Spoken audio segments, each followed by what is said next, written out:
வணக்கம் உறவுகளே. இது நான் என் அண்ணன் கூட தான் போகிறேன். எங்கே போகிறேன்னா மீன் மார்க்கெட்டுக்கு தான். பண்ருட்டிலேருந்து இந்த மீன் மார்க்கெட்டுக்கு வர ஒரு 1/4 மணி நேரம் ஆகும். நாங்கள் வீக்லி ஒன்ஸ் இது மாதிரி எங்களுக்கு தேவையானதெல்லாம் வாங்கிட்டு போயிடுவோம். ஆனால் 2 days தான் வச்சு சாப்பிடுவோம். அதுக்கு மேலாம் ஃப்ரிட்ஜில் ஸ்டோரேஜ் பண்ண மாட்டேன். இதுதான் இந்த ஊர் பேர் கந்தம்பாளையம்னு சொல்லுவாங்க. இங்கே தான் மீன் வாங்குவோம். இங்கே கேரளா மீன், ஓட்டி மீன் எல்லாமே கலந்து கட்டி தான் இருக்கும். நான் இந்த மீன் தான் வாங்கினேன், வவ்வா மீன். 1/2 கிலோ காணாங்கத்தை வாங்கினேன். அது தலையை மட்டும் எடுத்துக்கிட்டோம் குழம்புக்கு. வால் துண்டெல்லாம் வறுத்துக்கலான்ட்டு வவ்வா மீன்லேயும் தலை வால் மட்டும் எடுத்துக்கிட்டேன். வறுக்க காணாங்கத்தையும் வவ்வா மீன் மட்டும் எடுத்துக்கிட்டேன். மீதி மீனை நாளைக்கு செஞ்சுக்கலான்னு எடுத்து வச்சுட்டேன். காணாங்கத்தை கேக் மாதிரி இருந்ததுங்க. 1 கிலோ இறா வாங்கி க்ளீன் பண்ணி எடுத்துகிட்டு வந்துட்டேன். கொஞ்சம் க்ளீன் பண்ண தான் சிரமமாக இருந்துச்சு. மசாலா போட்டு வச்சாச்சு. நான் க்ளீன் பண்ணுறதுக்காட்டியும் பசங்க வெங்காயம் தக்காளிலாம் கட் பண்ணி வச்சுட்டாங்க. இப்போ குழம்புக்கு தான் ரெடி பண்ணோம். கடாயை வச்சு எண்ணெய் ஊற்றி வெந்தயம், ஜீரகம், வடகம் போட்டுக்கிட்டு அது பொரிஞ்சோன்னே பூண்டு போட்டுக்கோங்க. அதுவும் நல்லா பொரிஞ்ச பிறகு வெங்காயம் போட்டுக்கோங்க. வெங்காயம் நல்லா வதங்குற வரைக்கும் உப்பு போட்டுக்கோங்க வதங்கிறதுக்கு. என் வீடியோ பார்க்குறவங்க ஸ்கிப் பண்ணாமல் பாருங்கள். சில பேர் சப்ஸ்கிரைபர் பண்ணுறாங்க, சில பேர் கேன்சல் பண்ணுறாங்க. குறையுது ஏறுது. எனக்கு எதுவும் நீங்கள் சப்போர்ட் பண்ணுவீங்கன்னு தான் நான் இந்த மீடியாவுக்குள்ளே வந்தேன். கண்டிப்பாக எனக்கு சப்போர்ட் பண்ணுங்கள். என்னையும் உங்களில் ஒருத்தியாக பாருங்கள்.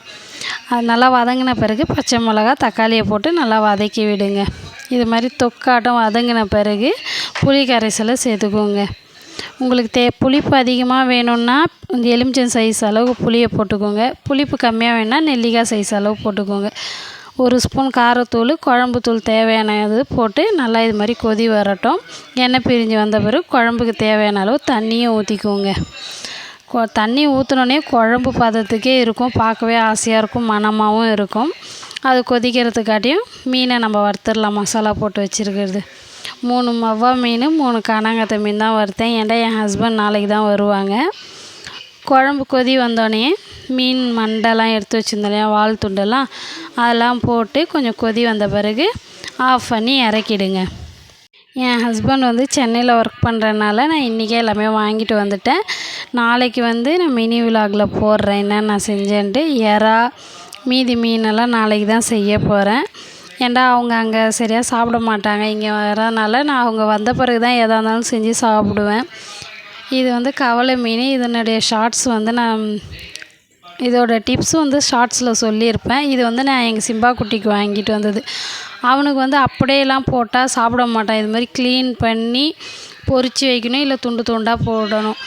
ஃபஸ்ட்டுலாம் பச்சை மீனே போட்டோம். இவனுக்கு ராபிஸ் ஊசிலாம் போட்டு வந்த பிறகு டாக்டர் சொல்லிட்டாங்க, எதுவுமே ராவாக கொடுக்கக்கூடாது, பாயில் பண்ணி தான் கொடுக்கணுன்னு சொல்லிட்டாங்க.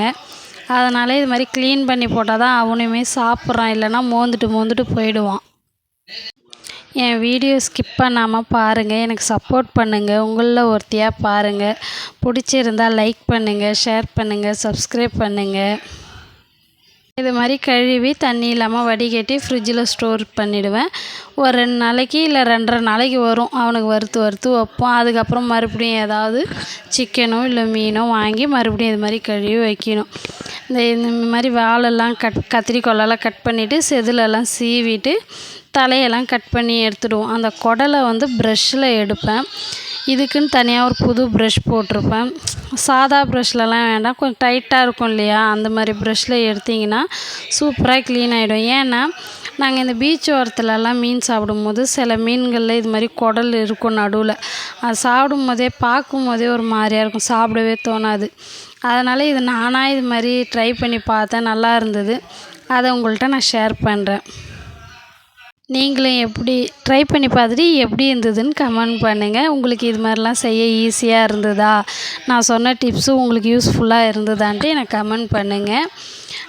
நான் இதான் ஃபஸ்ட் டைம் லாங் வீடியோ போடுறேன். மறுபடியும் சேனலுக்கு அப்புறம் எல்லாமே சமைச்சு சுட சுட சாதம், மீன் குழம்பு பாருங்கள், தலை இருக்கும். சூப்பராக இருந்துச்சுங்க மீன் குழம்பு. இன்றைக்கி செஞ்சு வறுத்த மீனை வச்சு இன்றைக்கி சாப்பிட்டாச்சு. ஆனால் இன்றைக்கி நாங்கள் கொஞ்சம் லேட்டாக தான் சாப்பிட்டோம். 2:30 ஆகிடுச்சு மணி. நீங்கள் இந்த வீடியோ ஃபுல்லாக பார்த்தீங்கன்னா எனக்கு ஒரு லைக் போடுங்க. ஸ்கிப் பண்ணாமல் பாருங்கள். மறுபடியும் கேட்குறேன், எனக்கு சப்ஸ்கிரைப் பண்ணி சப்போர்ட் பண்ணுங்கள். நன்றி உறவுகளே. உங்கள் அன்புக்கு மிக்க நன்றி.